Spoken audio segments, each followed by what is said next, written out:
bertemu kembali dengan Ibu di sini.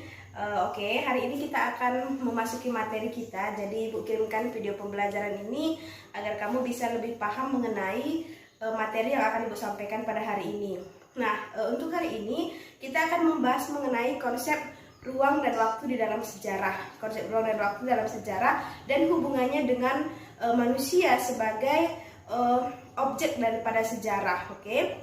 Nah, sejarah ya. Jadi kalau kita berbicara mengenai sejarah, ada pengertian sejarah berdasarkan Kamus Besar Bahasa Indonesia. Nah, berdasarkan Kamus Besar Bahasa Indonesia, sejarah itu diartikan sebagai yang pertama itu adalah asal-usul keturunan dan silsilah. Asal-usul keturunan dan silsilah. Yang kedua, peristiwa atau kejadian yang betul-betul terjadi pada masa lampau.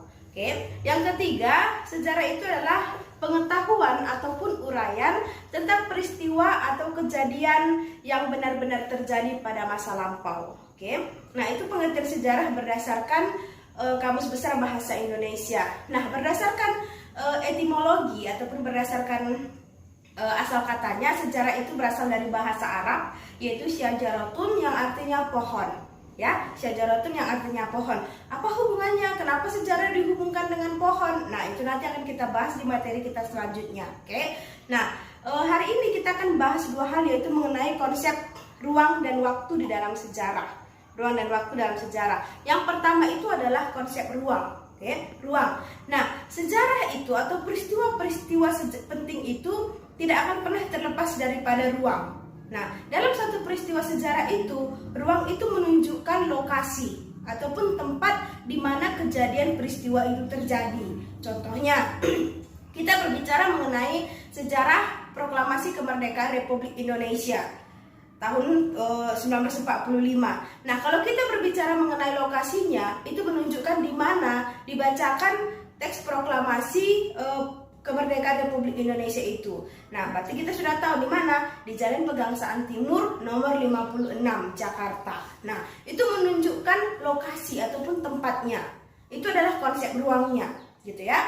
Nah, yang kedua itu adalah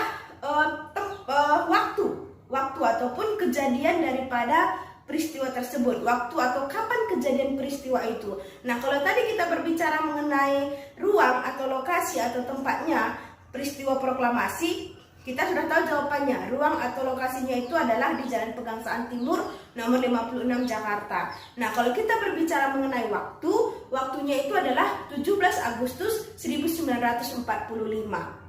Nah, itu menunjukkan kapan kejadiannya, waktu daripada peristiwa tersebut. Nah, jadi suatu peristiwa sejarah itu akan selalu berkaitan dengan dua hal ini, ruang dan waktu, gitu ya, ruang dan waktu. Nah, jadi itu yang menunjukkan bahwa sejarah ini real, kenyataan, bukan khayalan, gitu ya. Kenapa? Karena ketika dipertanyakan kapan waktunya, ada dia, ada waktu di mana menunjukkan peristiwa itu terjadi, di mana tempatnya, di mana lokasinya, ada yang akan menjelaskan di mana kejadian itu terjadi. Jadi dia bukan dunia maya ataupun dunia hayalan. Nah, itulah dasarnya kenapa sejarah ini nyata, gitu ya, benar-benar terjadi. Nah, selanjutnya adalah kita bisa memahami bahwa ada empat hal daripada hubungannya konsep waktu dengan sejarah. Ada 4 hal yang bisa kita lihat dengan adanya konsep waktu dalam sejarah. Yang pertama itu adalah perubahan. Gitu ya, konsep perubahan dalam sejarah dengan adanya konsep waktu, gitu ya. Nah, jadi kita bisa lihat contohnya dari ketika petani membajak sawah, ya. Di situ kita bisa lihat ada perubahan. Yang awal-awalnya dulu petani itu ketika membajak sawah mereka menggunakan cangkol, gitu ya, menggunakan cangkol. Lalu seiring dengan berjalannya waktu ada perubahan dari tadi yang menggunakan cangkol akhirnya berubah menjadi menggunakan tenaga hewan, ya, menggunakan tenaga hewan, ada sapi, ada kerbau. Nah, setelah itu nanti ada lagi perubahan menggunakan tenaga mesin. Nah, dari konsep waktu itu kita bisa melihat adanya perubahan dalam suatu peristiwa sejarah, gitu ya. Nah, yang kedua adalah perkembangan, gitu ya. Nah, perkembangan ini bisa kita lihat dari perkembangan suatu daerah. Jadi contohnya Kota Medan ini awalnya dulu adalah suatu perkampungan ya. Jadi kalau kita lihat sejarahnya dulu katanya orang dari Tanah Karo, ada namanya Guru Patimpus, mereka melakukan perjalanan ke Kota Medan ini dan membuka lahan di Kota Medan, sehingga akhirnya Kota Medan ini berubah menjadi kota besar. Nah, itu menunjukkan bahwa adanya perkembangan dari kota kecil akhirnya berubah menjadi kota besar gitu ya. Nah, selanjutnya itu ada lagi yang namanya pengulangan ya. Ada namanya pengulangan. Artinya begini, suatu peristiwa itu bisa mengalami pengulangan. Gitu ya. Contohnya dulunya Soekarno itu siapa? Ya, presiden pertama Indonesia ya. Dulu Soekarno itu tahun 1966 kenapa jatuh dari jabatannya sebagai presiden? Karena adanya aksi demo dari mahasiswa. Nah, itu salah satu peristiwa besar. Aksi demonstrasi 1966 oleh para mahasiswa menjatuhkan seorang presiden Indonesia. Nah, ada nggak terjadi lagi peristiwa yang sama? Ada. 1998, 1997, 98 pernah juga terjadi demonstrasi mahasiswa di Indonesia yang menurunkan presiden kita. Siapa? Soeharto. Nah, itu menunjukkan adanya pengulangan dalam peristiwa sejarah. Kita lihat dari segi waktunya. Nah, selanjutnya apa lagi?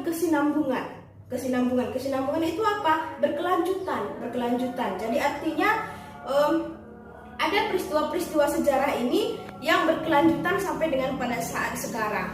Contohnya kita bisa lihat perkebunan. Dulunya perkebunan daerah Tanjung Morawa, daerah Tebing, itu kan banyak perkebunan ya. Nah, perkebunan daerah Siantar. Nah, perkebunan itu dulunya dibangun sama pemerintahan Hindia Belanda. Dan akhirnya berkesinambungan sampai dengan pada saat sekarang ini.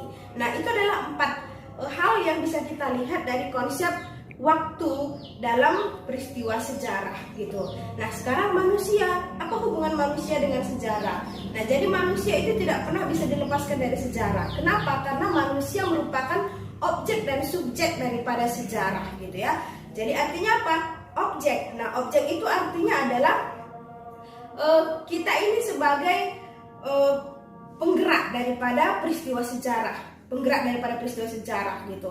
Nah, subjek itu apa? Kita ini kajiannya. Jadi ketika kita membahas suatu peristiwa sejarah, pasti ada kajiannya, ada manusianya di situ yang mau kita lihat, kita pelajari di situ. Nah, jadi itulah pengantar materi yang bisa Ibu sampaikan mengenai konsep ruang dan waktu dalam sejarah dan hubungannya dengan manusia sebagai objek sejarah. Oke, terima kasih. Selamat siang.